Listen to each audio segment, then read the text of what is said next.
Have you ever wondered how much you can actually spend in retirement? Well, today we are going over Tim's actual situation and we'll find out how much he can comfortably spend in retirement without having to worry about running out of money. We will also answer his questions on if he should focus his investments on producing income and how we can make sure he pays as little tax as possible in retirement. For goals, most of Tim's necessary expenses are covered by his pension and Social Security. Most of his savings are therefore meant to be used for large purchases and fund money, with some left over as a retirement safety net. He has no defined legacy goals and is a conservative investor. Now let's take a look at his situation. Okay, now we're over on Tim's profile here. Let's run through this quickly. Got about $20,000 in a checking account. He has 100,000 in a Roth, 500K in a 401K, and $300,000 in a brokerage, and his house with a mortgage on it. So about $900,000 total investment portfolio. He's looking to have about 4,200 in retirement expenses that he needs to fund on an ongoing basis, and then the rest would just be, discretionary spending. We have in here some retirement health costs and long-term care costs that the financial planning software just produces on its own. Income, Social Security is about 2,700 bucks, and has a little bit of a pension here. And we'll skip past this, and he's 63 years old and looking to retire later this year. Now we're over at the retirement analysis in this retirement planning software that I use as a financial advisor. He has a probability of success of 100%.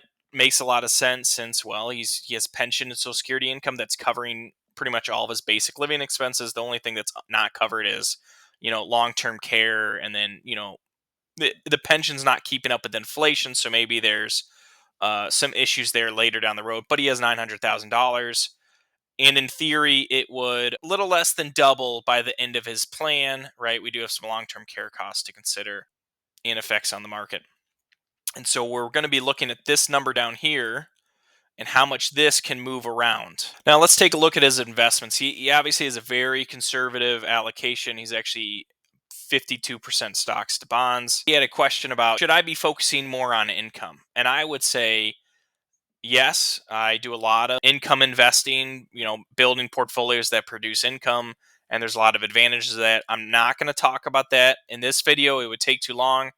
I'm going to probably put a link somewhere for another video, but that is the first decision we have to make when you're doing your planning. Is we would have to look at your investment first, and then we can go over to taxes. So that's what we'll do right now. We'll go look at taxes, and we'll see how to withdraw uh, efficiently. So he wants to know, where do I withdraw from to be the most efficient? Typically, it's right here. It's this taxable bucket first. So you take from your taxable, and then you take from your tax deferred, and then you take from your tax free bucket, right? And within that, he's done the right thing where he understands asset location, which is basically, in theory, um, you put your highest growing assets or fastest growing assets in your tax free bucket, the Roth, because, well, that's never going to be taxed again. So we want it to grow as much as possible. The slower growth assets are then put in the tax deferred bucket, which is, his 401k. So he has already done that where he's moved around, and he knows a little bit about that. So that's great. So he already has the first step done. Now he's thinking, well, how do I withdraw the funds to make it the most tax efficient?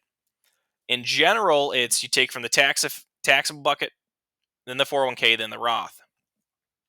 Now there is more complex things where we do some tax rate leveling, right? Where we say, well, we don't ever want to pay over the 12% bracket, and so we fill up the 12% bracket as we can with capital, with first 401k distributions, then capital gains from the taxable, and then Roth. That's a little too complex to go into here, so I won't. But in general, this is a pretty good idea, going taxable, tax deferred, tax free.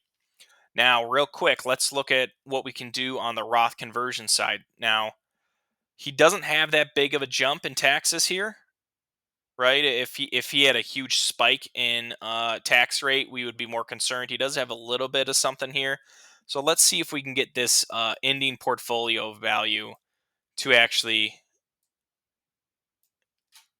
go up a little bit. No, it's looking like Okay, so right here, 22%. So what would I have this client do is I would say, okay, the model's showing, based on your investment turns, probabilities, things like that, it is good for you to convert up to the 22% bracket for this year. Now, every year when we do our client meeting, we're going to review it and see how everything has changed.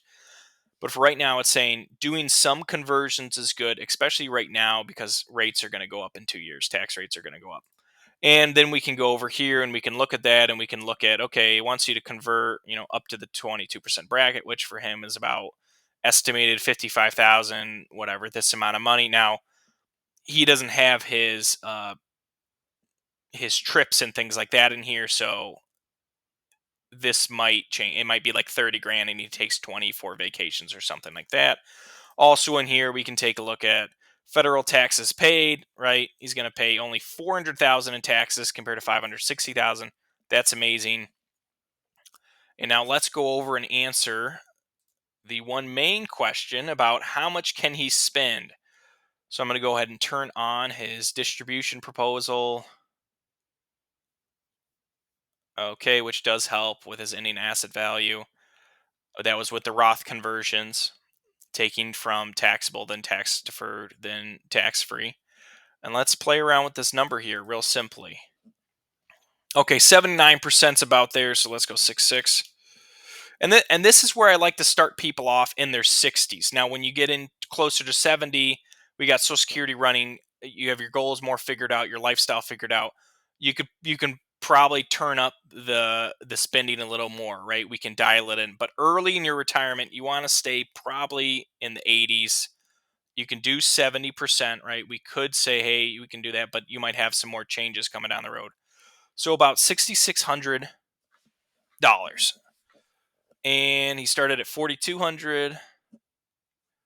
Let me just do some quick math here.